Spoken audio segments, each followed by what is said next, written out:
is a weekly test of the NOAA Weather Radio All-Hazard Warning device for station WXK97 in Sudlersville, Maryland.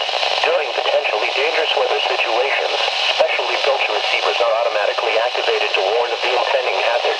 Tests of this signal are normally conducted by the National Weather Service in Mount Holly, New Jersey every Wednesday between 11 a.m. and noon. If there is a threat of severe weather during the normal test time, the test will be postponed to the next good weather day. Reception of this broadcast, and especially the warning alarm tone, will vary at any given location. This variability, normally more noticeable at greater distances from the transmitter, can occur even though you are using a good quality receiver in perfect working order.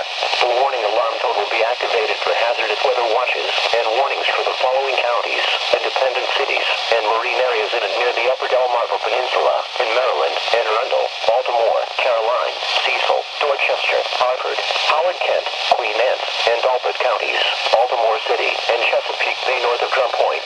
The entire state of Delaware, including Delaware Bay, but not including the adjacent Atlantic coastal waters, in New Jersey, Cumberland, and Salem, and in Pennsylvania, Chester. This concludes the weekly test of NOAA Weather Radio All Hazards, station WXK97 in Sudlersville, Maryland. Thank you for listening to NOAA Weather Radio All Hazards.